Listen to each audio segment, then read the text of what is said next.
We're about to go live, sir. Oh, we're live now. That's a Hi, bad light. everybody. Chuck, you're on live now, just so you know. All right. I just wanted to get the glare. The glare No off my problem. head's bad enough. So, everybody, hello. It's been a while since I've seen everyone on the Saratoga podcast. This is a special time, a special moment for us to be podcasting. I am alone tonight. I don't have Dan or Adam with me. Dan had a scheduling issue, and Adam just got called away on an emergency. But I really wanted to make this podcast happen because I am joined by Chuck Marshall, who is running for the Department of Public Works Commissioner in the special election in Saratoga tomorrow. And, this is so unusual, Chuck, for us to have a special election like this at the end of January. And I just want to remind people kind of how we got here real quick, which was we had Jason Golub was our Commissioner of Public Works. He resigned in August. And so there was a special election to replace the commissioner. In the interim, there was a Democrat, Hank Kaczynski, was appointed in October to be the interim commissioner. And now tomorrow in Saratoga, there's an election. There are two candidates, Chuck Marshall, who I'm joined with right now, and Hank Kaczynski, who is the write-in candidate. And I invited both candidates to come on this podcast. I was very pleased that Chuck agreed to come on and talk about his candidacy and why he's running. Hank did not choose to come on, which is unfortunate, but we're happy to have Chuck here. So let's get into it, sir. Why in the world would you be crazy enough to run for the city council? Yeah, I think for me, it goes back to when Meg Kelly asked, who she should appoint for planning board. And I said me instead of joining a golf league, which I think most people would have chosen instead. I think at the baseline, local government is where we receive most of our services. The federal government doesn't come and plow your streets. The federal government doesn't pick up your leaves, which again is something I'm supportive of. Like your leaves are going to get picked up. And even though I'm against paid parking, your streets will both get plowed and get paved. So I know that was, again, one of the criticisms of me is that I'm looking to slash a budget, which, unfortunately isn't how, the commission form of government works in Saratoga Springs. Yeah, and I want to get to that in a minute, but I do think it's important to point out to people your experience. So you were appointed to the planning board, and how long have you served on the planning board? I've been on the planning board since January of 22. I've been the chairman since January of 24. My experience extends beyond that. Before the planning board, my only other appointment for government service, call it that, was I think it was 5 years on the Saratoga County Sewer District. By education, I have an undergraduate degree in communications, an undergraduate degree in civil engineering, and a master's degree in public administration. My professional work has been at the New York State Assembly, Barton & LaJudas, which is a engineering consulting firm. And currently I'm the director of real estate for Stewart's. So, I always think it's interesting, Chuck, because with our commission form of government, we often have people running for offices that they don't have any direct experience in. But clearly that's not the case here. Not only do you seem like you are very well versed in city issues from being on the planning board, but also you have a professional background that seems to lend itself nicely to public works. Yeah, I told a friend of mine, literally 12 years ago that when I started at Stewart's, I said, the only position I'd ever run for elected office is the Commissioner of Public Works in the city of Saratoga Springs. And I said that because of my unique background, education, and experience combined. I'm not a political person. I've been on the periphery. Obviously, I deal with a lot of municipalities, a lot of elected officials. But this is my first foray into partisan politics. So speaking of partisan politics, it is a very fraught environment right now nationally. Locally, though, I've seen in your campaign that you've enjoyed a lot of bipartisan support. Who are some of the people who have come out and wanted to support you who were kind of surprising, or you're running on the Republican line, but I know you have some Democrats supporting you as well? Yeah, I think just by the nature of being me and someone said, obviously One Saratoga endorsed me and their slogan is "City before party." Another friend of mine kind of categorized me as a technocrat who put projects before politics.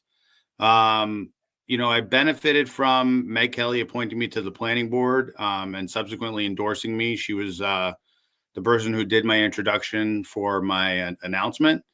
Mm. Tim Cole's, a registered Democrat. But probably the biggest surprise was Chris Mathieson. I think that Chris, 6 years on the council, um, I just think that he, understands and buys into my belief in. I think he's against downtown paid parking, protecting the green belt. But again, I think he saw a breadth of work at the planning board where I just, it wasn't that I didn't acknowledge anyone, but I tried to incorporate everyone's opinions into the project. And then you go through and people like John Safford. I mean, John's a great mayor. He restored civility to City Hall, where it was, an unpleasant place to be when he came in. Sheriff Zerlo, I mean, there's really a long list of people. I think, other people like Jason Doty, who many people may not know by name, but a lifelong Democrat who's on the planning board with me, and really has taken a tone of defending me to other lifelong Democrats, is like, this is a common sense guy at a time when we need a common sense approach. Well, I think it's just so interesting because I've always felt that for our small upstate New York City, um, having partisan elections doesn't really make sense because the things we're talking about at the city council table aren't traditionally Republican or Democratic issues. They're unique to Saratoga and don't fall down party lines. And I know Yeah. that, oh, sorry, go ahead. No, I was just about to say there's no Democrat or Republican way to plow a road. Right. Yes, just get it plowed.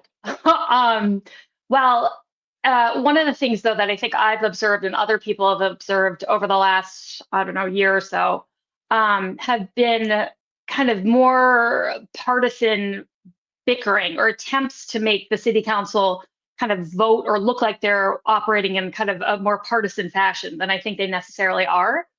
And I know that generally speaking, people, I mean, no one likes to see that, that doesn't make sense.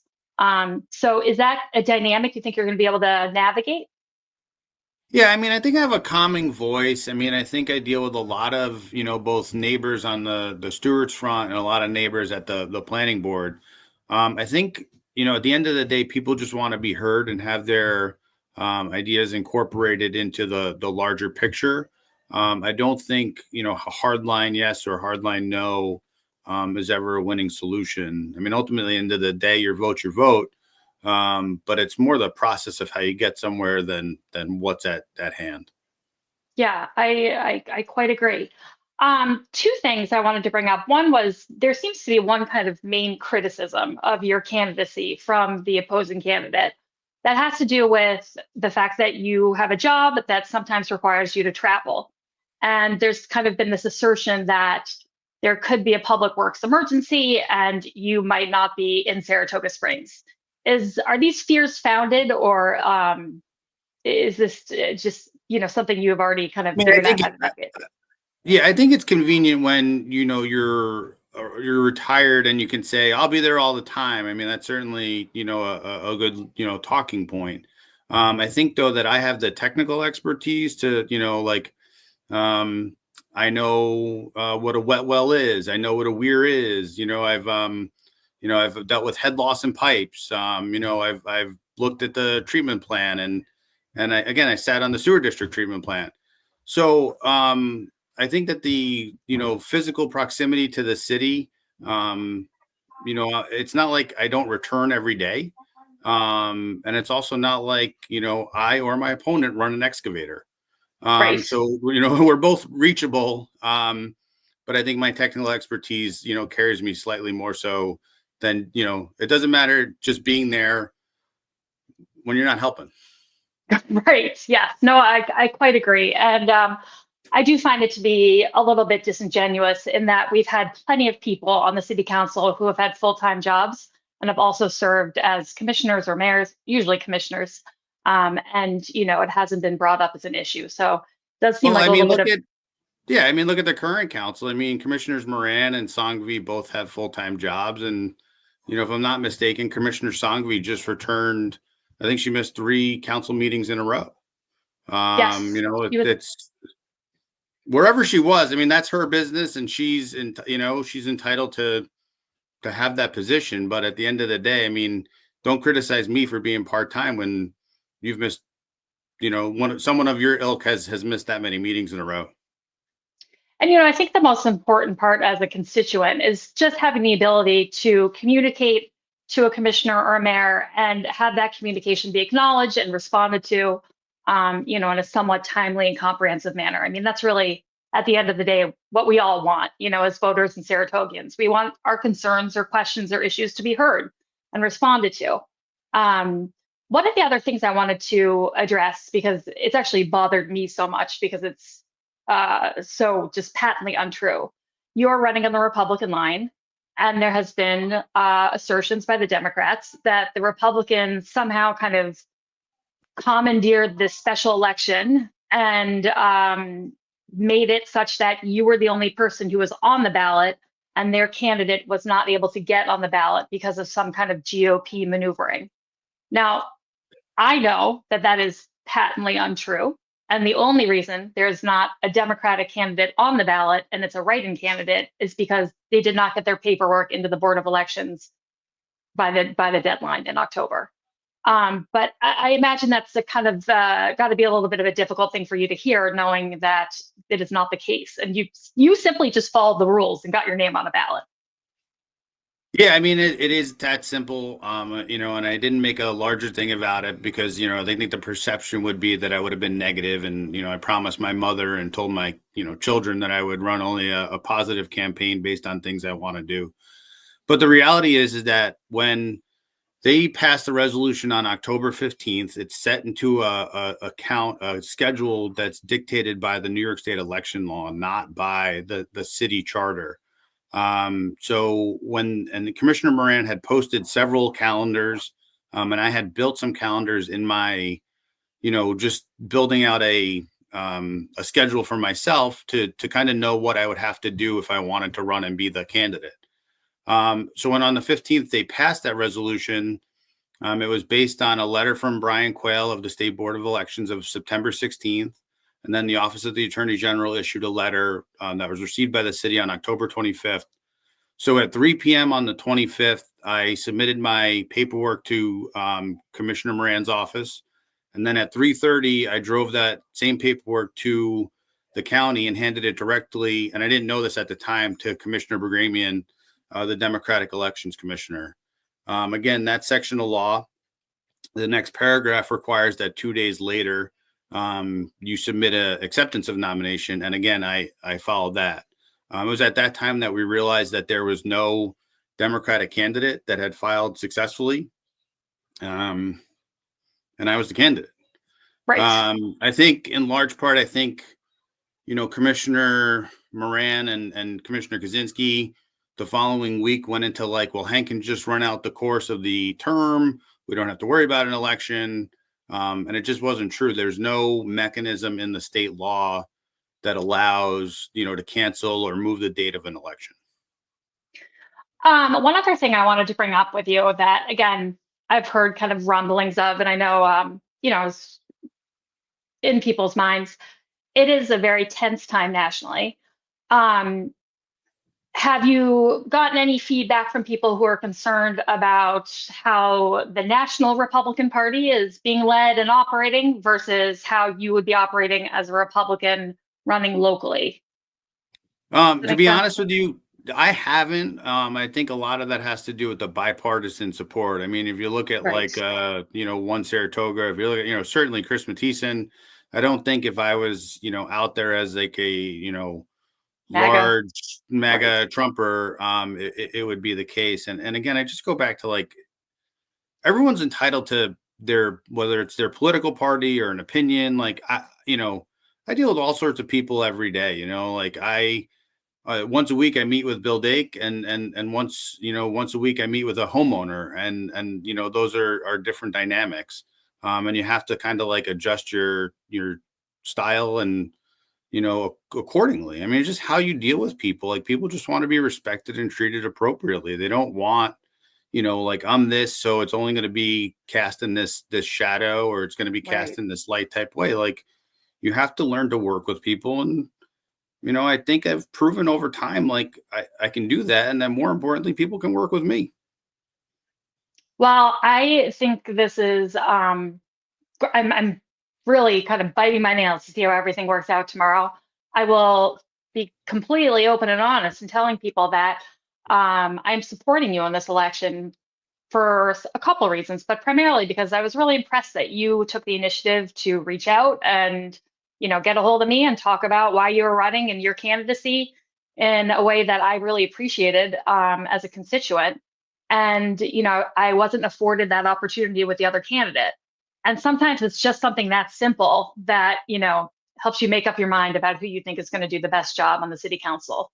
So I very much appreciate your running. Is there anything else you wanted to tell people about why they should vote for you tomorrow?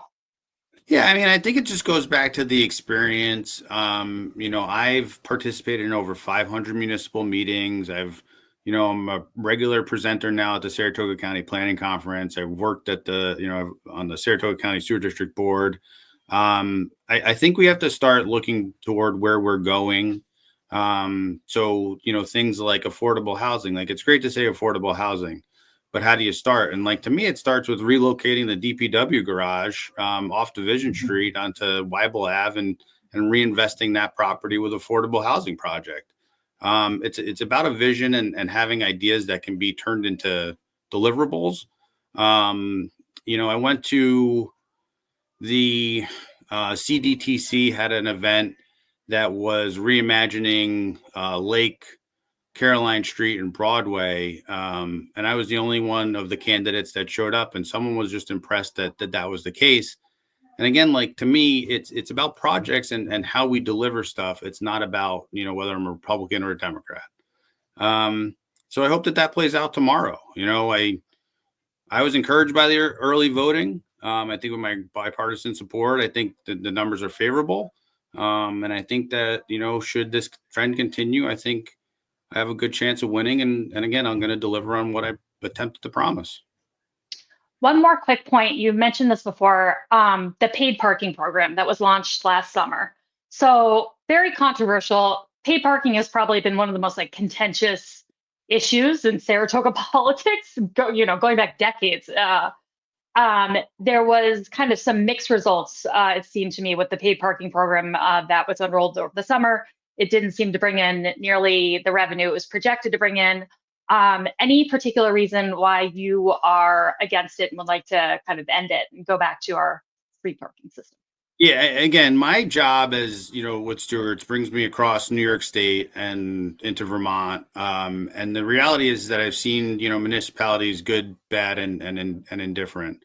One of the things that bothers me, or I struggle with, is when the business community says like this is affecting me. So people want to say like downtown, our downtown's great, or we need to do X, Y, and Z. And the first thing I say is, if the businesses are saying this is an issue, the worst thing that could happen to Saratoga is vacancy on Broadway. So if they're saying it's an issue, I trust them. I don't think they have any real reason to lie. And that's like the most direct to the source you can get. So my coming out against it is more they're thinking it's going to hurt them, or indicating that it is hurting them. And I just don't want that, because the last thing we need, while we have so much going for us and maintaining the treasure of the city is vacancy. Yeah. Well, I know that when Commissioner Golub rolled out this plan, and I was feeling a little hesitant about it, one of the things he was really clear about was if it wasn't working, we could change it, we could get rid of it. He was flexible. And so, I haven't checked in with him of late to see how he feels about it, but it does seem to me that there's been more negative feedback than positive. And so I certainly support going back to our previous iteration of parking downtown. Yeah, and Um, that again, like just so everyone's clear, like that does not slash DPW's budget. It slashes revenue to the city, but does not affect directly DPW's budget. a very important point, considering how I know fraught kind of the budget negotiations and process were this fall, and hopefully will be easier next year, hopefully. Well, at any rate, thank you so much, Chuck, for coming on and taking the time to chat with us and our viewers and let them know about your candidacy and that they can vote for you tomorrow. And hopefully we will have a new Commissioner of Public Works by tomorrow. The polls close at 9 p.m., I think. Yeah, 6 a.m. to 9 p.m. Most of your typical polling locations, there might have been one or two consolidations, but available through my website. If you need a place to go or, to look for your polling location, and signs everywhere. So Remind people what your website URL is for us. it's chuckmarshallforpublicworks.com. chuckmarshallforpublicworks.com. I know you have your platform points up there, your biography, and all the relevant information for voting. So that's great. All right. And on behalf of the stuffed animals behind me, I thank you for having us. My pleasure, Chuck. Thank you for coming on. All right. Thanks, Rob. Bye-bye. So before I go to our next guest, sorry, guys. I just want to, hold on. What am I doing here? I just wanted to quickly chat again and tell you all that I did extend an invitation to Hank Kaczynski, who is a Democratic candidate for Public Works Commissioner. I extended an invitation for him to come on this podcast through Otis Maxwell, who's the chair of the Democratic Committee. And then I reached out to Mr. Kaczynski directly. I did not hear from him and found that to be disappointing because I really do feel strongly that, especially in our local politics, if you're running for office, you should take every and any opportunity you can to get your message out to voters about why you're running and what your platform is. I think that's really the obligation of any local candidate.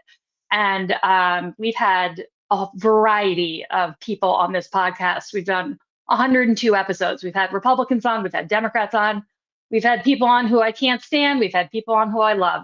But at the end of the day, we are here to deliver information. And yes, we give opinion, but we also just want to get information out that's important to Saratogians. So I was disappointed with Hank's decision not to join us and hope it's not indicative of how he will be if he is elected and how he will be responding to his constituents. Anyhow, in the meantime, I also am joined by our friend, Mr. John Kaufman. How are you, John? Robin, I'm always great, and it's great to be with you. You know, it's great to have you, sir. Envious that you're in Florida where it's nice, and I'm up here. But hey, I'm glad you brought that up because I am in Florida, and I did run directly from being at the beach to here, so I'm a little bedraggled. Not my usual, polished and professional look, but you look fabulous. Oh, thanks. That is very generous of you, John. So, John, I love having you on this podcast because you are, as many people know, the blogger behind the famous, maybe infamous blog, SaratogaSpringsPolitics.com. And it is really probably the best source of local political news of any outlet online, in my opinion. Truly, you do such a great job. Oops, sorry, I have a child interruption. Apologies. So we have a lot to talk about because there have been a lot of shenanigans going on at that city council table, and so many it's hard to even know where to begin. But what have been kind of the things that have been popping for you lately on the blog and what you've been hearing? Well, the overarching thing is that I've been really disturbed about the tone and nature of the Kaczynski campaign. It's really been promoting fear. It's flyers and so forth are full of these dark accusations that somehow the Republicans have done something to steal this election. I mean, if any, first of all the people out there, I'm sure, have been inundated with these messages, so it's nothing new. But to me, that's important because I feel great about Chuck because he has run one of the most positive campaigns. You can't find anything from Chuck and his campaign that promotes fear. He's just been promoting his own stuff. So I think that is, that's and and I was very disturbed about what happened at the last council meeting, because basically that DPW position is a swing vote. Okay. You didn't get a chance to my video. Did you get a chance to no, but I can work on it if you give me a quick second. I don't know. Can I use that? Would that Yeah, work? I mean, you can. Yeah, it's a little glary, but yeah, you can. So let's give it a shot. This is 2 minutes, and I think it gives you a feeling for what happened there. So let me, hold on just a second. And it's showtime. Hold on. Showtime. Come on. Come on. There we go. Oops. Showtime. Why am I not getting a play here? Oh, there it is. That's all right. Take your time. There it is. There it is. In addition to me being charged with something you yourself has done by the head of your party, sir, my personal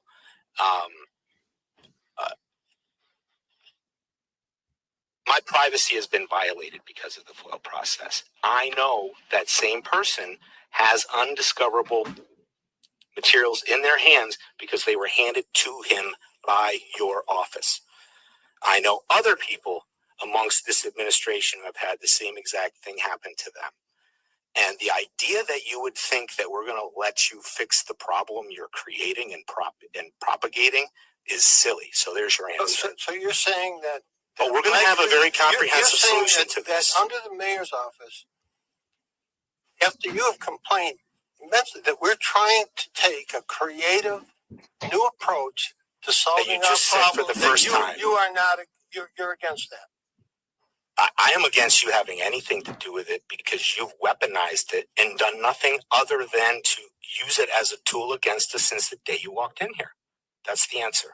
You are so wrong. Really? I'm so wrong.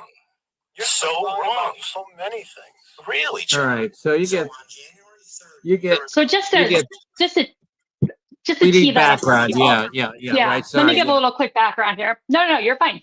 So the FOIL process is the Freedom of Information request that any citizen has the ability to put in a request for any information about any city business, anything. And it's the city's obligation to respond to that request in a comprehensive manner and in a timely manner. And there's specific deadlines that are set by New York State in which the city is obligated to respond to these Freedom of Information requests. There has been quite a bit of controversy surrounding this process over the last probably 3 years or so, in that the city started receiving significantly more requests. And it appeared, actually, I'll speak to my own personal experience. When Ron Kim was the mayor and he received FOIL requests that had to do with me personally from the media that were not going to be flattering to me, they were responded to within a matter of days, 2 or 3 days. And this was told to me by the journalists who made the Freedom of Information requests. That was politically expedient for Mayor Kim, who has quite a disdain for me. And so those requests were, immediately followed up on and sent out. However, there were other people who were putting in Freedom of Information requests about, any number of things, who were not getting responses for 2, 3, 4 months at a time. And so it did start to feel like there was, a bias to how these requests were being responded to. And subsequently, the person who was responsible for handling all of these FOIL requests has left their position at the city under, some kind of negative circumstances, not having to do with them, but having to do with kind of the environment I think that they've been working in. And so as a result, we don't have anyone right now who is handling the FOIL requests. So I think it's been kind of currently being done by the city attorneys, who already are completely overwhelmed with their workload. And so Mayor Stafford had proposed that a law firm continue to help with the FOIL request, the FOIL process, and he wanted to extend a contract with this law firm who had been engaged back in the fall to help with the FOIL process. He proposed that at the last city council meeting, And the video you just watched from John was Commissioner Moran responding to this proposal that the contract be extended so they could have help responding to FOIL requests in the most timely and complete manner possible. That sum it up pretty well? Yeah, I would just add this.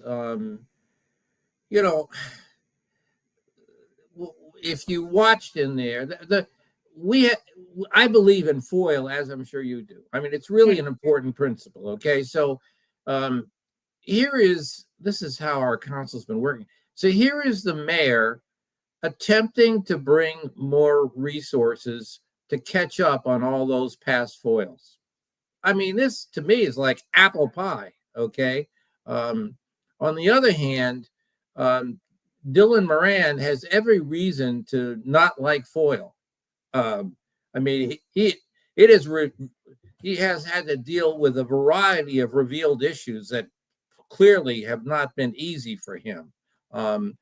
And so rather than say, okay, let's get some money for this firm, he launches into what I had in there, this attack on the mayor. And also this has been going on for a while, where he says, he makes it quite clear that anything the mayor wants, he said it right there, anything the mayor wants to do about this, he's against it. Okay. Yeah. And that is recklessly irresponsible. And in the meantime, what's really disturbing is that Hank Kaczynski comes in and supports him. Kaczynski comes in and talks about how the city has not protected itself properly from FOIL. I mean, that's stunning. I found Commissioner Kaczynski's response to be confusing. Like, I couldn't follow his opposition and why he was opposed to this. I did really have a hard time with everything Commissioner Moran was saying, because essentially how you feel about this is how committed you are to transparency in government or not committed to transparency in government. And for Commissioner Moran, who purports to be, a truth teller and this transparent, politician, he's first of all arguing against support for getting these FOIL requests responded to, but he's also arguing when we know very recently it was publicized that, he had been texting people, and these texts are screenshotted, saying, text me on this phone number because it is not FOILable, meaning, so if you want to talk about things that you don't want the public to know about, that we don't want to be transparent about, that we want to keep hidden, text me on this phone. So for him to have done that, have it be publicized by the media, we all know this, and then also be arguing against help for, responding to FOIL requests, it's just, and taking this kind of like moral high ground at the same time was just kind of flabbergasting to me. As is the way he addresses the mayor, which I find to be very disrespectful. Whether he's cursing at him or just, calling him John, it just, from little things to big things, he is not a professional at that council table. Yeah, and Hank also claimed that he didn't understand why Commissioner Moran was charged with a violation for improperly denying a FOIL request. That just doesn't have any credibility. Any of us that have known Hank, and I've known Hank for years, knows that he prides himself on being the insider, that he knows all that's going on, that he's a political operative. So the idea that he didn't know or understand why Moran was charged, well, it's pretty simple. Moran had received 3 FOIL requests where he responded and claimed that he didn't have anything to respond to them. He had no documents that were relevant to those 3 requests. Now, the public should understand that if you get denied a request, you have a right to ask whoever denied it to sign a notarized statement that what they said is true. And in Moran's case, he signed 3 of them. All right, signed 3. Well, it turns out, and this was the problem, is when you send a text out, not only do you have it on your phone, but it's on the phone of whoever you sent it to. So Yes. in the case of Brandy's request, Brandy got all these other texts that Moran had sent. So he had all the documents. All right. So this was and what exacerbates this is that he had a notarized statement that this was all true. Okay. It's clearly not. And Hank is far too sophisticated not to know that. And also, as I said, he went on about that the city needed to be protected, and he said directly that in the past it has not been properly protected in terms of FOIL. That Robin McPhee was a wonderful person, worked her tail off for this city, and in responding to these, and to suggest as he did that something untoward was done, and this is what Hank said, because basically he's part of the team, and if you vote for Hank Kaczynski, you are voting for the team. And when I say the team, I'm talking that Manita Sanghvi said that if she'd been there, she also would have blocked the resolution.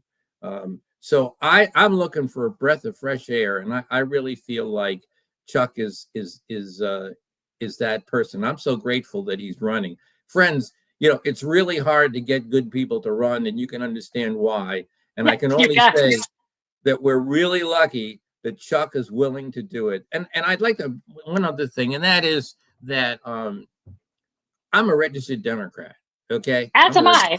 Okay, I'm a registered Democrat.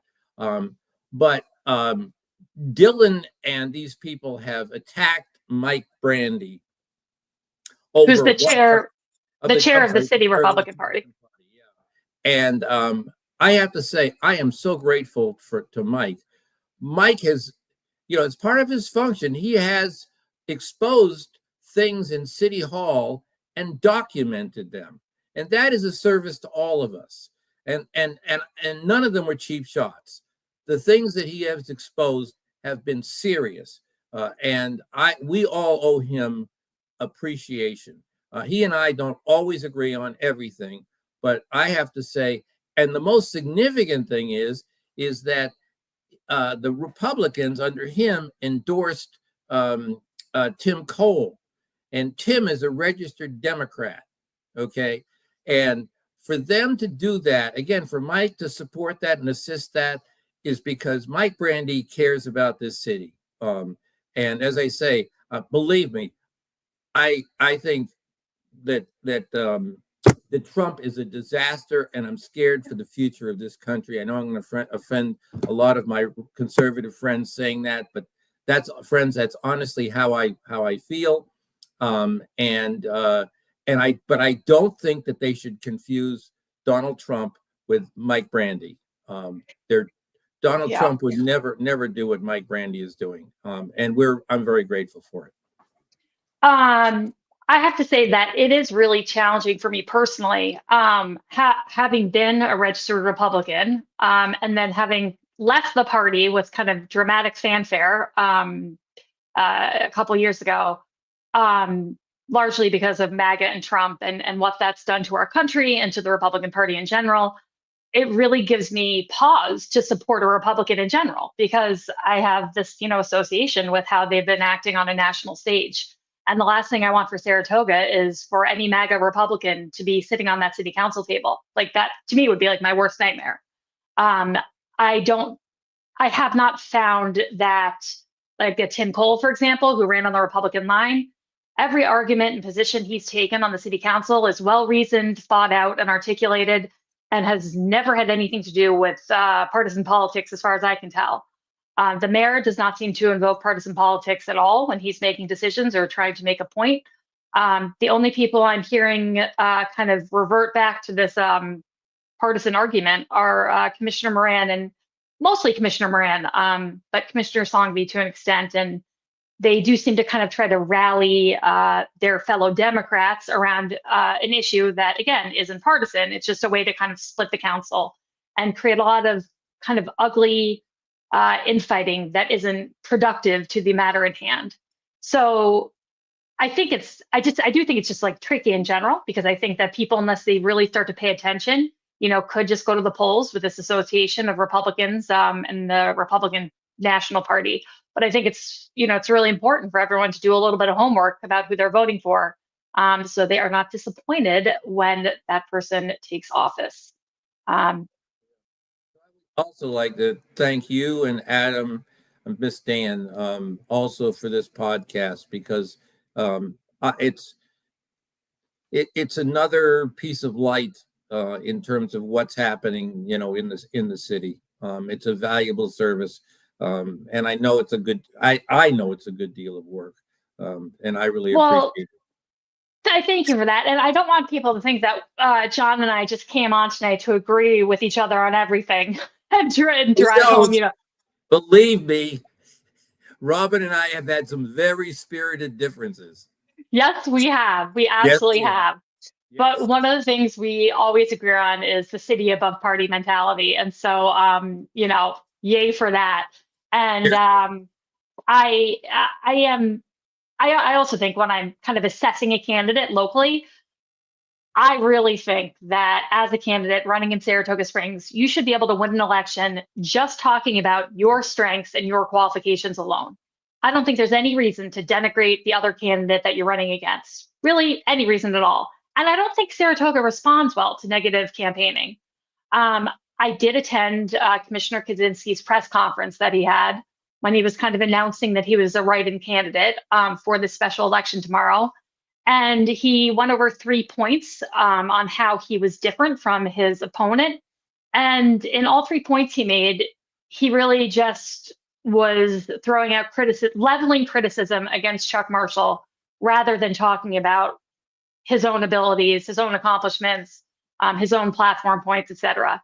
And so I don't respond well to that kind of campaigning locally. I just think it's unnecessary, and I don't really care what one person has to say negatively about another. I care about why they think they're the right person for the job, and that's it. So I agree. Yeah. It's always fun. Always a pleasure. Appreciate being asked on here. It's great. We appreciate you, John. Thank you so much. I will let you go, and then I will wrap up this Monday night special. Thank you, sir. All right, folks, I'm going to run.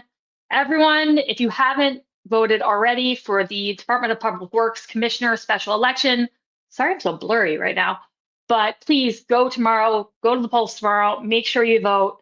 Chuck Marshall is going to be on the Republican line. Hank Kaczynski is the Democratic candidate. He is a write-in candidate. So if you're wanting to vote for Hank, you'll have to write his name on the ballot. And tomorrow at 9 o'clock, the polls will close, and hopefully we will have our new commissioner announced not too late tomorrow night. Anyway, I will be bringing you that news when we have it, and I will be back with my buddy Adam and my buddy Dan shortly. I know we've kind of taken a little bit of a winter hiatus from the podcast. It's just scheduling issues and kids and all that jazz, but we will be back to our regular Wednesday schedule very soon. And thank you all for joining me.